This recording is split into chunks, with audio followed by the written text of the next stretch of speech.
Amém, amados?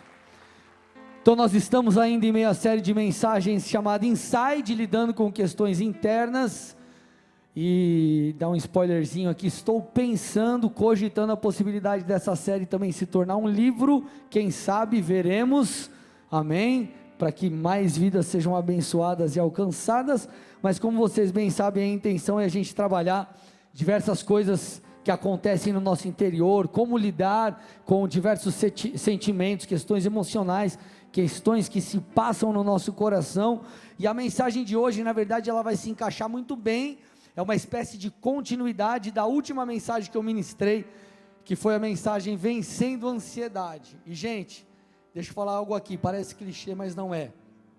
A mensagem Vencendo a Ansiedade, se você não assistiu, não ouviu, você precisa fazê-lo. É uma mensagem que eu dou várias dicas, várias coisas que vão realmente te ajudar, principalmente nessa estação. Então tá lá no YouTube, no meu canal, nas plataformas digitais, é só você dar uma olhadinha lá, vai no meu Instagram, na bio, que você vai achar todas essas questões. Abaixa o retorno um pouquinho para mim aí, por favor, amém? Então hoje eu quero dar continuidade, e o tema da mensagem é o milagre na obediência. Repete comigo, o milagre na obediência. Mais forte, gente, o milagre na obediência. Então a ideia é a gente continuar aqui, conversando um pouco sobre como lidar com os nossos medos, como lidar com os nossos temores, e eu falei que essa mensagem ela vai ser uma continuação da mensagem anterior, então deixa eu só citar, eu não vou ministrar sobre, eu só quero citar o que eu falei na última ministração, que vai encaixar com o que a gente vai falar hoje, tá bom? Na última ministração eu falei sobre 5 coisas que nós precisamos aprender para lidar com a ansiedade, para vencer a ansiedade. A primeira delas é entender que nós somos valiosos para Deus. Tudo que é valioso é protegido. Quando você vai, por exemplo, numa joalheria, ou quando você chega num banco, por exemplo, tem lá um vigilante armado. Por quê? Porque ele está protegendo aquilo que está lá dentro. O que está lá dentro é valioso, é precioso, então tem alguém protegendo e guardando. Nós somos preciosos e valiosos para Deus, por isso que Ele nos guarda. É só você dar uma lida no Salmo 23. Segunda coisa para vencer a ansiedade, que vai nos ajudar, é não ficar inquieto, não ficarmos inquietos com aquilo que foge do nosso controle. Não tente controlar o incontrolável, amém, gente?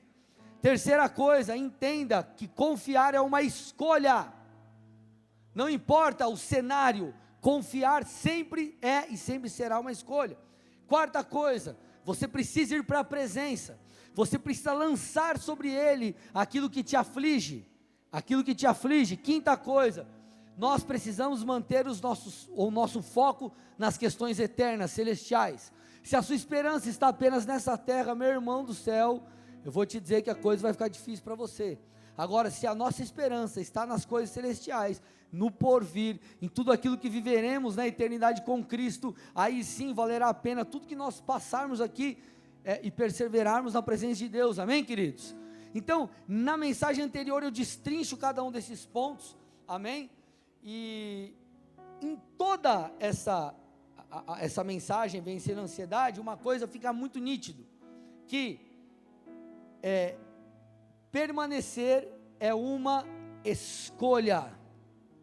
Permanecer é uma escolha, vencer a ansiedade é uma escolha, é algo que vai exigir de você domínio próprio, não é uma chave que você vira, não é uma simples oração que você faz, que a tua ansiedade vai embora, ou que você do nada muda tudo no seu interior.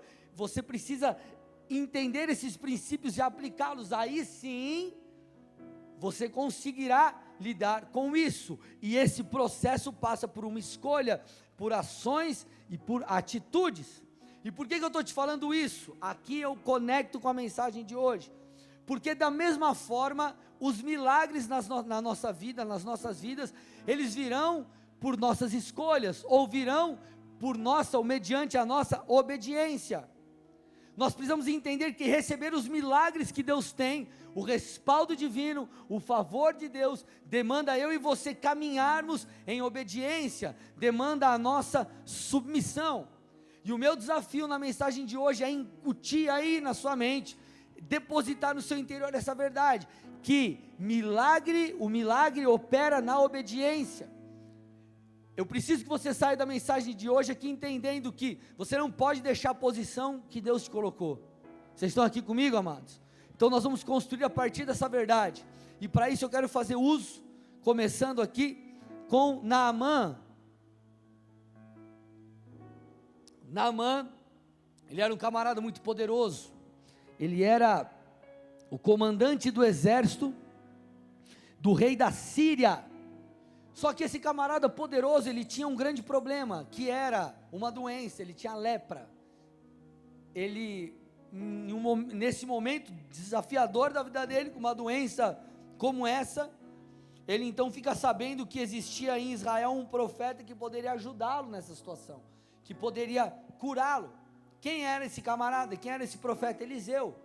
Então Naamã procura Eliseu, clamando, pedindo, desejando essa cura, e Eliseu não fala diretamente com Naamã, mas manda um dos seus servos ali, e esse servo, dá a seguinte orientação para Naamã, e Naamã inclusive fica até meio chateado, porque ele esperava que Eliseu viesse com, sei lá, com flores e rosas e pompas e tudo, e mandou um mensageiro, e esse mensageiro chegou para Naamã, está lá em 2 Reis 5:10, 2 Reis 5:10, disse assim: vá, olha a orientação, vá e lave-se 7 vezes no Jordão, e a sua carne será restaurada, e você ficará limpo. Então, o mensageiro de Eliseu dá uma direção, fala assim: Naamã, você quer ser curado? Você veio procurar cura, legal, eu vou te dar uma orientação, vá lá no Rio Jordão, você vai mergulhar 7 vezes, depois que você mergulhar 7 vezes, você então será curado. E 2 Reis 5:14 diz o seguinte, mostra que Naamã fez isso. Então Naamã desceu e mergulhou no Jordão 7 vezes, conforme a palavra do homem de Deus, e a sua pele se tornou como a pele de uma criança, e ficou limpo. O que nós percebemos aqui, amados? Que Naamã foi curado porque ele obedeceu. Ele tinha uma doença que era incurável, e ele foi curado por quê? Mediante um milagre, mediante uma intervenção divina, mas para isso, ele precisou se submeter à palavra do profeta, ou logo à vontade de Deus. Tem um outro relato muito conhecido na Bíblia, que nós percebemos a mesma dinâmica, a mesma verdade, o mesmo princípio, que é o relato de Elias e a viúva de Sarepta. Eu vou para o texto, acompanha comigo aí, 1 Reis 17, 9-16, eu vou ler pausadamente, para você ir acompanhando comigo, não desconecta a tua mente, tá? Presta atenção, olha lá, o Senhor disse assim para Elias: Elias, levante-se, vá a Sarepta, que pertence a Sidom, e fique por lá, ali eu ordenei uma viúva que dê comida para você. E o texto diz, então Elias se levantou e foi a Sarepta. Chegando ao portão da cidade, encontrou uma viúva que estava apanhando lenha. Ele chamou a viúva e disse: por favor, traga-me um pouco de água numa vasilha para que eu possa beber. Quando ela já estava indo buscar a água, Elias a mandou chamar e lhe disse: traga também um bocado de pão, por favor. Aí olha o que a mulher diz, amados: tão certo como vive o Senhor, seu Deus, não tenho nenhum pão assado, eu tenho apenas um punhado de farinha na panela e um pouco de azeite num jarro, e como você pode ver, eu apanhei 2 pedaços de lenha, e vou preparar esse resto de comida para mim e para o meu filho, nós vamos comer, olha aqui, e depois morreremos de fome. Elias disse a ela: não tenha medo, vá e faça o que você disse, mas primeiro faça um pãozinho com o que você tem, traga-o para mim, depois prepare o resto para você e para o seu filho, porque assim diz o Senhor Deus de Israel: a farinha da panela não acabará, e o azeite do jarro não faltará, até o dia em que o Senhor fizer chover sobre a terra. A viúva foi e fez segundo a palavra de Elias. Aí olha agora, presta atenção, amado, isso é muito poderoso. Assim comeram ele, ela e sua casa durante muitos dias. A farinha da panela não acabou e o azeite do jarro não faltou, segundo a palavra do Senhor, anunciada por meio de Elias. Amados, Elias chegou para essa viúva, de acordo com o comando de Deus, mediante o comando de Deus, e falou para ela: viúva, traz um pouquinho de água para mim. Ela, quando estava indo, ele fala, não, peraí, não só água, vai lá e traz uma parada para eu comer, um pãozinho. Ela fala, mas eu não tenho, e o que eu tenho aqui só dá para eu fazer uma parada para comer eu e meu filho. E outra coisa, isso que nós temos é tão pouquinho, que nós vamos comer e depois nós vamos morrer de fome, não tem mais nada, acabou o estoque, não tem mais nada no armário, não tem nada. Aí Elias disse para ela, legal, você vai fazer para você e para o seu filho, mas antes faz para mim. Por quê? E aí ele traz uma declaração profética sobre aquela mulher. Qual que é o ponto importante, amados? Essa mulher, ela ouviu a voz do Senhor por meio de Elias, e ela obedeceu a orientação do profeta. E o que nós percebemos? Que na sequência, o que aconteceu?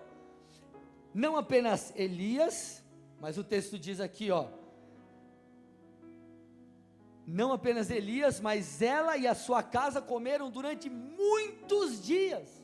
Então, aquela comidinha que daria para uma refeição para ela e para o filho, deu para os três e abençoou a casa dela durante muitos dias. Agora, ela só pôde viver isso porque ela estava debaixo de um comando, ou melhor, ela obedeceu, ela se colocou numa condição de obediência, ela submeteu aquilo que o Senhor estava falando para ela. Por que eu estou te falando isso, amados? Porque esses são dias onde nós somos tentados a deixar a posição que o Senhor nos colocou. Nós somos tentados a deixar de dizimar e ofertar, nós somos tentados a abandonar o ministério, puxa, porque está muita pressão, nós somos tentados sei lá, desistir da família, ou você desistir do seu casamento, eu não sei qual tem sido a pressão que você tem vivido, mas nós somos tentados a ser removidos, ou a remover a nós mesmos, do local que Deus nos colocou. Agora, nós precisamos entender que nós não podemos agir dessa forma, muito pelo contrário, nós temos que permanecer em obediência, posicionados por uma escolha, fazendo o que Jesus nos pediu para fazer, orando, buscando, semeando, servindo, amando a Jesus.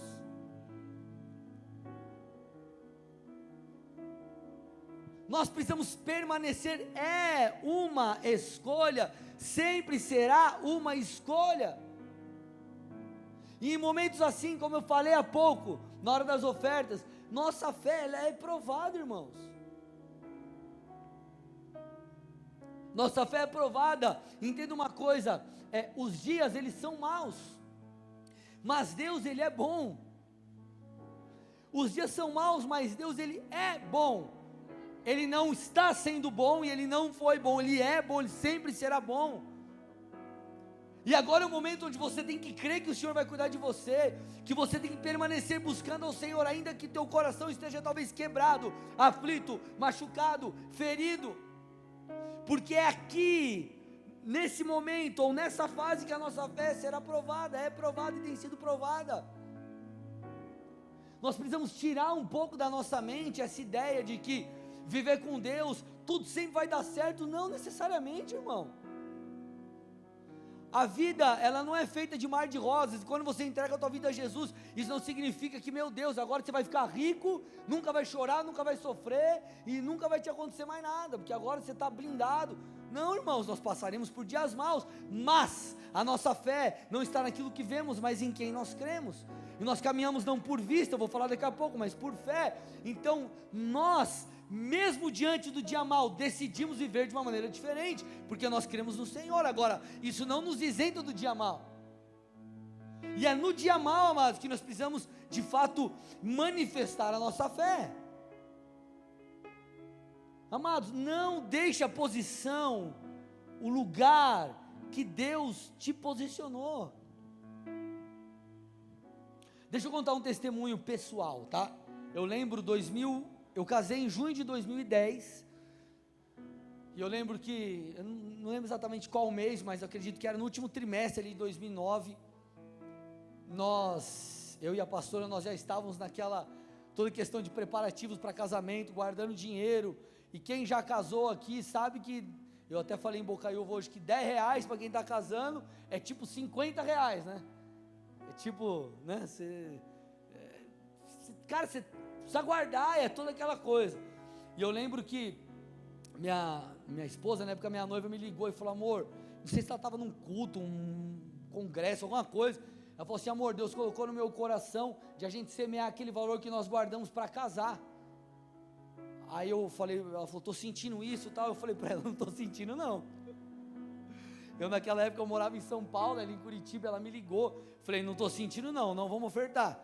Beleza, tranquilo. Eu sei que foi passando o tempo, e aí o Senhor foi ministrando o meu coração, até que chegou no culto da virada. Eu passei a virada em Curitiba, lá no Bola, e o Senhor colocou no meu coração e nós ofertamos todo aquele valor. A nossa ideia, na verdade, com o dinheiro que a gente estava juntando, a gente podia fazer aquela festa tipo assim: chama uma galera, cada um paga o seu num lugar e vocês ajudam nós, participa e está tudo certo. Eu lembro que no final das contas, amados, nós ganhamos festa praticamente toda, a nossa casa praticamente toda mobiliada, e Deus cuidou de todos os detalhes. Agora, por que Deus realizou esse mover? Por que a coisa aconteceu? Porque nós escolhemos obedecer. Irmão, pense comigo, imagina você está casando, aí Deus chega para você e fala: sabe aquele dinheiro que você guardou, ele, 100% que está guardado? Oferta. Aí você fala: meu Deus, e agora? O que eu estou tentando te dizer, amados? Que toda obediência, ela pode parecer, no momento que você está enfrentando, talvez uma renúncia, algo difícil, só que tem uma coisa: Deus não fica devendo nada para ninguém. Você está me entendendo? Deus não fica devendo nada para ninguém. Se Ele está te pedindo algo, é porque, amados, aquilo vai servir de semente, isso para coisas espirituais, isso enfim. Então nós precisamos entender, nós não podemos sair da posição que Deus nos colocou, nós temos que permanecer em obediência, fazendo o que Ele nos pediu para fazer, sendo o que Ele nos chamou para ser. Nós precisamos permanecer em obediência, porque é na obediência que Deus opera o milagre. Então eu estou te falando isso para quê? Para te encorajar a permanecer no Senhor, para você não sair da sua posição em Deus. Pastor, está difícil, continue em santidade, irmão, continue servindo, continue buscando, continue congregando, frequentando uma célula, semeando, enfim, sendo fiel àquilo que Deus pediu para você. Porque, amado, presta atenção, isso é muito sério. Satanás, ele quer te atingir, e muitas vezes sabe como ele vai te atingir? Te tirando do lugar que Deus te colocou. Sabe por quê? Quando você está em obediência a Deus, você está em submissão, e se você está em submissão, você é protegido. Agora, quando você faz uma escolha diferente, sai desse lugar de proteção, então Satanás tem autoridade e liberdade para te tocar. Você está entendendo? Vocês estão aqui comigo? Eu vou te dar um exemplo bíblico. 2 Samuel 11, 1-5, acompanha comigo. Decorrido um ano, olha o que diz agora: no tempo em que os reis costumam sair para a guerra, Davi enviou Joabe, seus oficiais e todo Israel. Eles destruíram os filhos de Amon e sitiaram a cidade de Rabá, mas Davi ficou em Jerusalém. Uma tarde Davi se levantou do seu leito e andava passeando no terraço do palácio real. Dali viu uma mulher que estava tomando banho. Ela era muito bonita. Davi mandou perguntar quem era. Disseram-lhe: é Batseba, filha de Eliã e mulher de Urias o heteu. Então Davi mandou os mensageiros que a trouxessem. Ela veio e ele se deitou com ela. Ora, Batseba tinha acabado de se purificar da impureza da menstruação. Depois ela voltou para casa. Olha agora, a mulher concebeu e mandou dizer a Davi: estou grávida. Pega a história aqui, irmão, pra você ter noção. Davizão viu Batseba tomando banho, ele falou: pegou, mandou um mensageiro ir lá, né? Perguntou quem que é essa mulher, traz ela, trouxe. Ele teve um caso com a mulher do outro. A mulher engravidou e chegou para ele e falou: o bagulho ficou ruim agora, eu estou grávida. Aí Davi, olha o que Davi faz depois no decorrer da história. Ele tenta trazer Urias de volta da batalha. Para quê? Para que Urias se deitasse com a mulher e nascesse a criança. Eu falo: tcharam, olha lá, parabéns papai, tua mulher ficou grávida. Mas não, Urias não quis voltar, porque o povo estava em guerra, e então Davi tem a brilhante ideia, no final das contas, de colocar Urias na frente de batalha. Para quê? Para levar um fatality ali e morrer, e assim acontece. Então, Davi adulterou, e Davi praticamente se tornou um assassino. Depois ele se arrepende, Salmo 51, você bem sabe dessa história, ele é confrontado pelo profeta. Mas qual é a lição aqui que nós temos que aprender? O começo do texto diz assim, põe para mim, versículo 1 de novo aí: decorrido um ano, no tempo em que os reis costumavam sair para a guerra. Onde Davi devia ter ido? Para a guerra. O texto diz que ele enviou Joabe, seus oficiais e todo Israel, e ele ficou da visão em Jerusalém.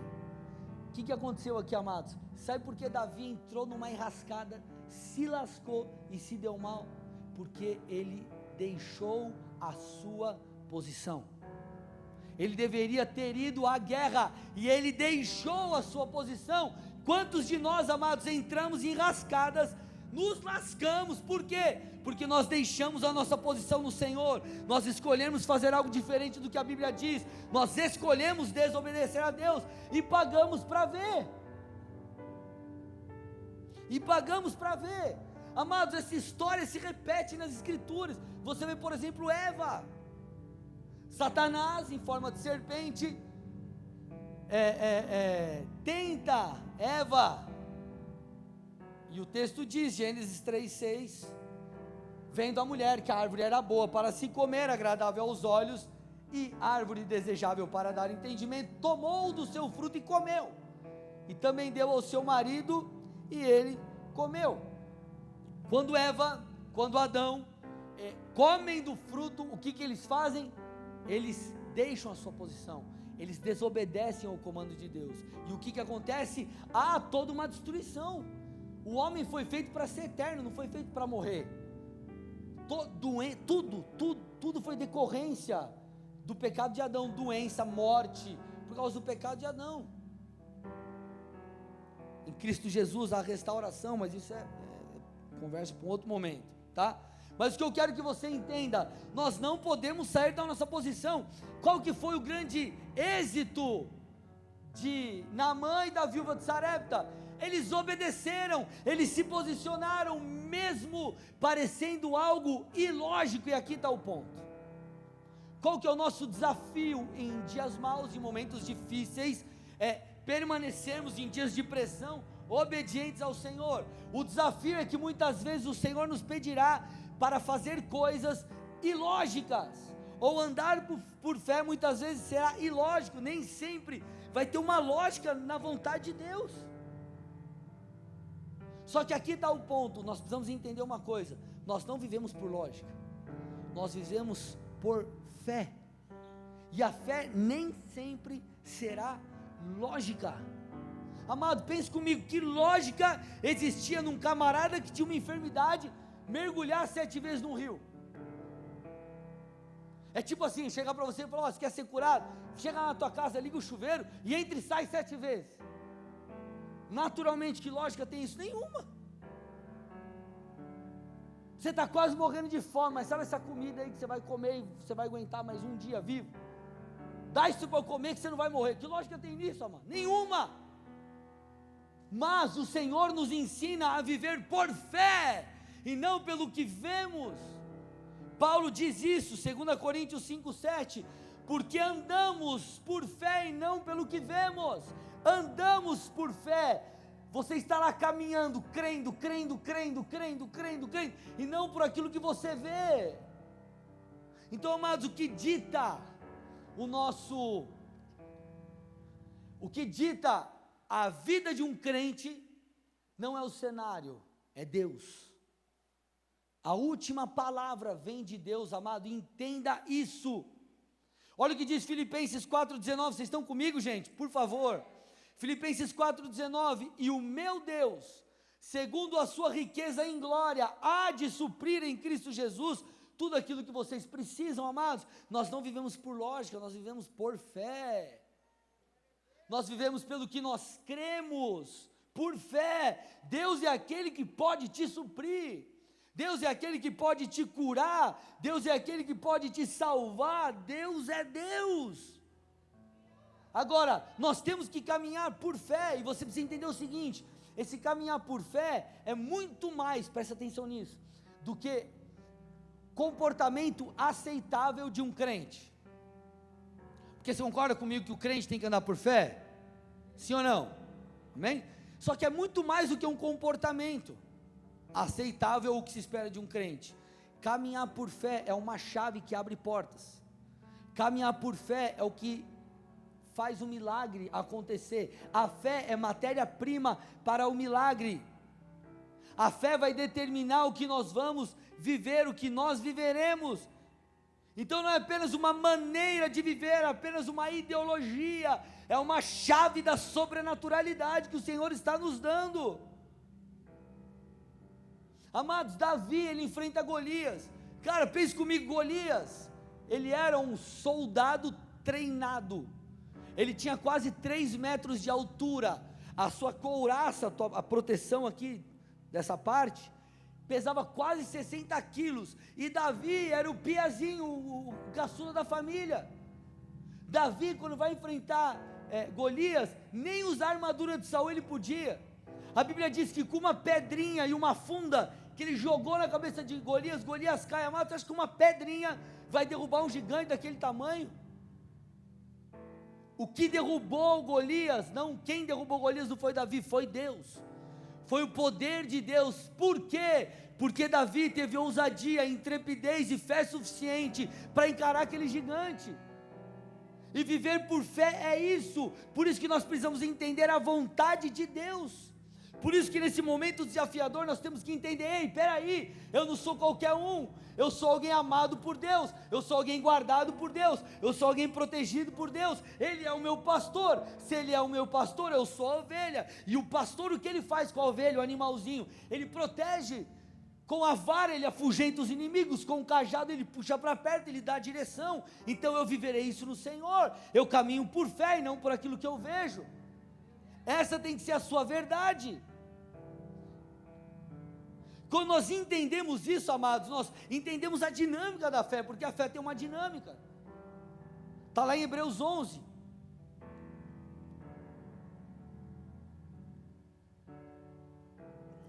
Esse texto, eu quero dividir ele em 2 partes. A primeira, fé é a certeza daquilo que esperamos. Então a primeira coisa, você tem que ter muito claro na sua mente, e isso é o que Satanás não quer que você tenha, é a clareza da vontade de Deus. Eu acabei de falar sobre isso.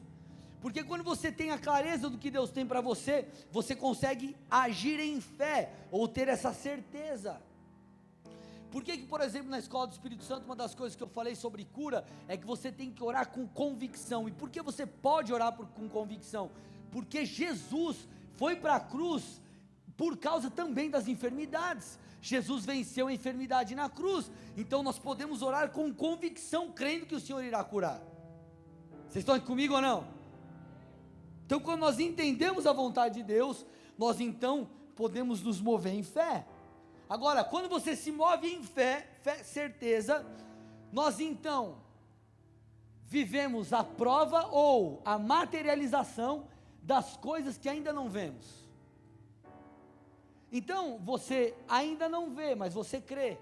E como você sabe que aquela é a vontade de Deus, você declara: Senhor, eu sei que o Senhor vai cuidar de mim. Por exemplo, o Senhor nos deu autoridade para avançarmos como igreja aqui em Colombo, alcançarmos os perdidos, implantarmos o reino de Deus. Então é vontade de Deus que pessoas sejam salvas, famílias transformadas, pessoas libertas. Então quando nós formos evangelizar alguém, ou pregar a palavra aqui, nós podemos pregar com ousadia e cheios de fé, porque nós sabemos que essa é a vontade de Deus. E quando nós nos movemos dessa forma, aquilo que ainda não existia, que era a salvação de almas, ela acontece. Então a fé, ela materializa aquilo que ainda não existe. Então esse é o entendimento que nós temos que ter. A fé, ela ativa o sobrenatural. O problema é que nós ficamos presos na nossa lógica. E foi isso que Naamã e a viúva de Sarepta venceram, romperam com. rompeu com a lógica, rompeu com, cara, como que vai ser legal, todo mundo fica aflito, mas você tem que entender, Deus está cuidando de você, e você tem que crer nisso. Por isso não é hora de você abandonar o barco. Meu irmão, deixa eu te falar uma coisa, o que você vai fazer se abandonar Jesus? Você vai voltar para a droga? Você vai se jogar na depressão? O que você vai fazer da sua vida? Então não é hora de abandonarmos a nossa posição em Cristo Jesus, é hora de nós permanecermos, porque, amado, presta atenção, Satanás, sabe o que ele vai atacar sempre? A tua fé, o teu relacionamento com o Senhor. Olha como é ilógico, as pessoas entram num momento de pressão, está difícil alguma situação na vida, ao invés do cara falar assim, meu, agora é a hora que eu vou me apegar com Deus, qual que é a primeira coisa que ele faz? Eu não vou mais na igreja, eu não vou mais assistir culto, eu não vou mais ler a palavra, que é a coisa mais, desculpa o termo, mas a mais estúpida que a pessoa podia fazer. É a mesma coisa, eu falo assim, estou com sede e não vou beber água. Só que Satanás, ele gera essa confusão, para quê? Para que eu e você possamos abandonar a fé, sendo que na verdade é justamente o permanecer no Senhor, que trará resultados para a tua vida, que vai te ajudar a vencer todas essas coisas. Vocês estão aqui comigo, amados? Sim ou não?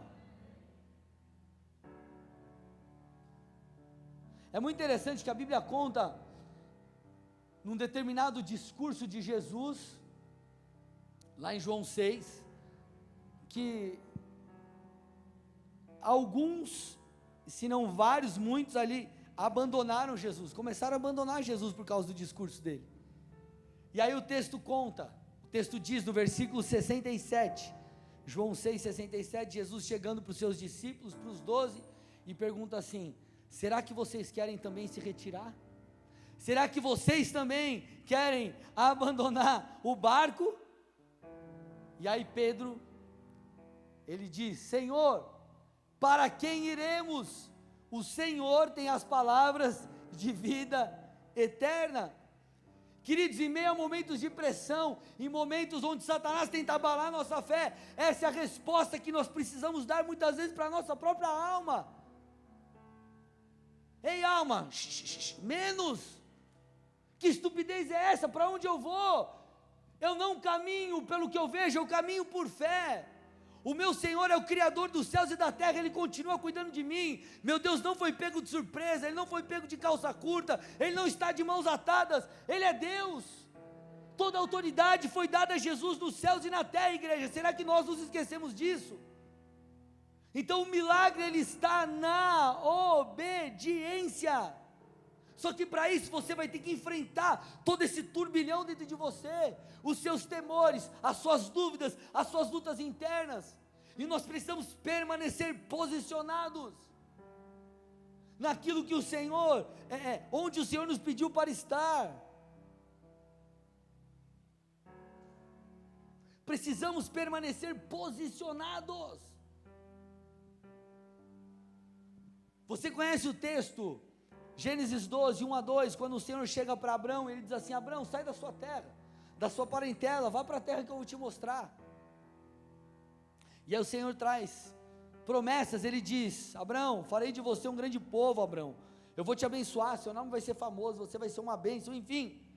E Abraão, ele começa essa peregrinação, mas é interessante que a Bíblia diz, que quando Abrão estava indo em direção ao Neguebe, há fome naquela terra.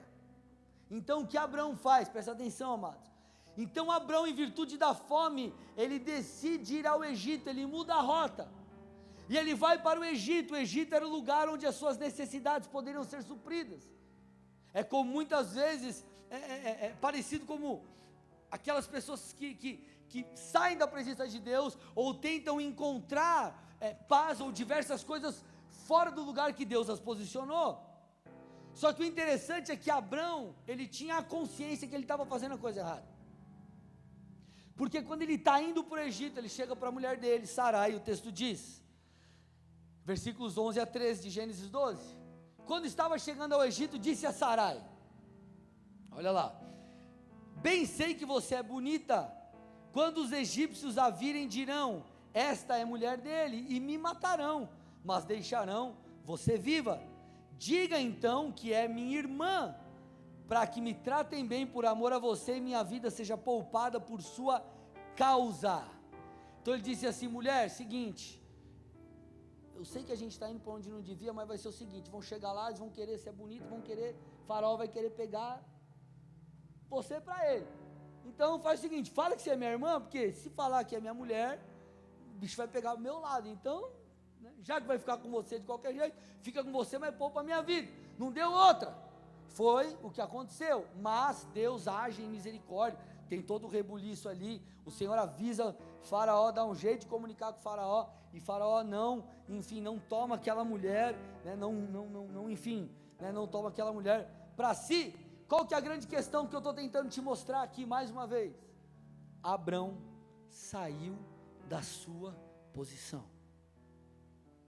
ele deveria ter permanecido no caminho, confiando em Deus, mas ele mudou a rota. Eu te pergunto nessa noite, você está no caminho ou você tem mudado a rota? Você tem fugido para o Egito, você tem ido para o Egito, que tipifica o mundo, que tipifica o lugar longe da presença de Deus, ou você tem permanecido na sua posição no Senhor? Amado, entenda uma coisa, o milagre está na obediência. Não há outro lugar que nós devemos estar, nós precisamos permanecer onde Deus nos pediu, fazendo o que Deus nos pediu para fazer. Não é hora de recuar, é hora de permanecer.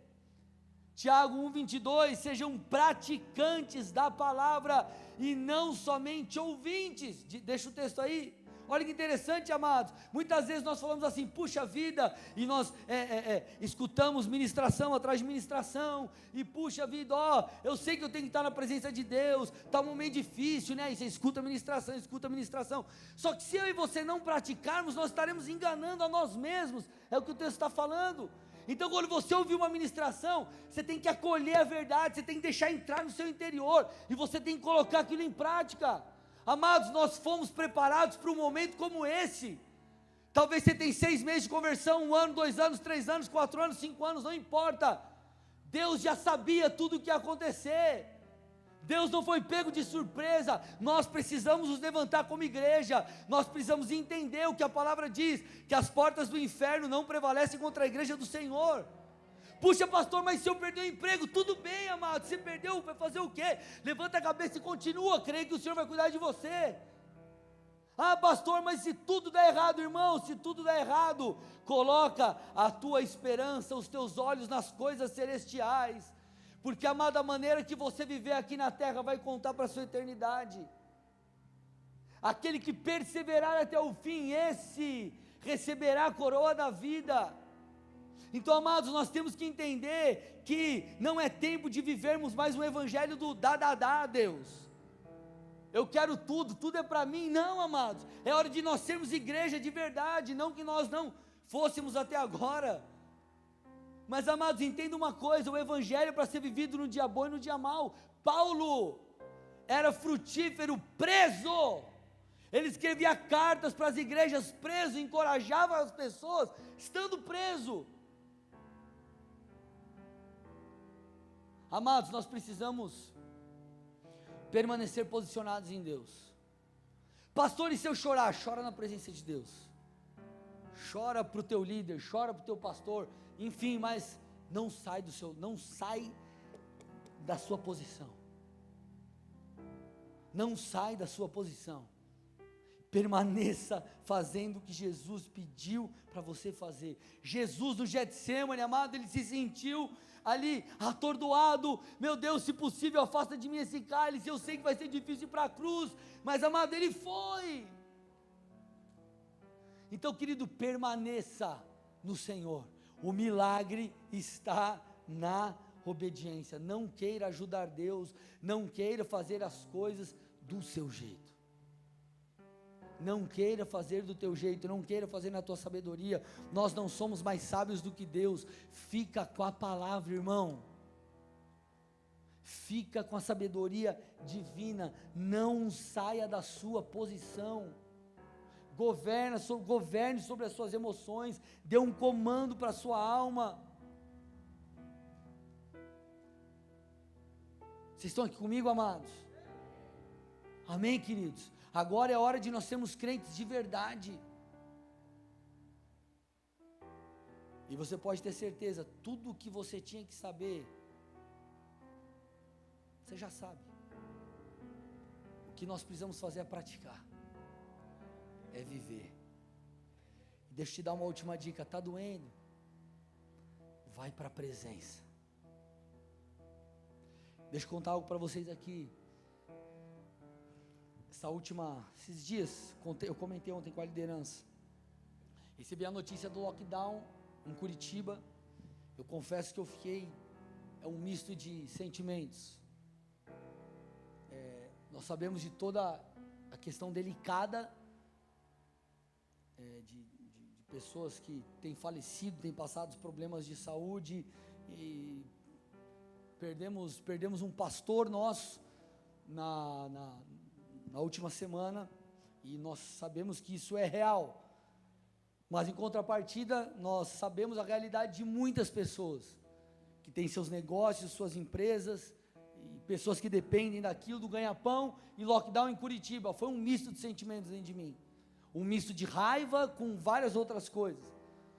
E eu fiquei meio de noite assim, pensativo, enfim, acordei também pensando naquilo, dor de cabeça, e comecei a ficar muito preocupado.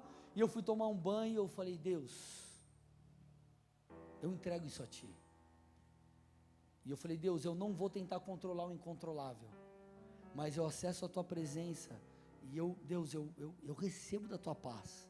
E eu comecei a orar, comecei a falar com Deus, e eu comecei a ser inundado por aquilo, pela paz de Deus, que ela excede todo entendimento. Então, amado, tudo que nós precisamos está em Deus. Talvez o teu problema não será resolvido e sanado, mas Ele vai te dar sabedoria, vai te dar graça, vai te dar paz para você continuar a caminhada. Permaneça obedecendo, irmãos. Nada que eu e você passarmos é motivo para sairmos da presença de Deus. Nada. As suas maiores dores, as suas maiores frustrações, as piores coisas que você possa passar, não são motivo para você e eu abandonarmos o Senhor. Vocês estão aqui comigo ou não? Amém, amados? Glória a Deus. Então feche seus olhos e curve sua cabeça em nome de Jesus.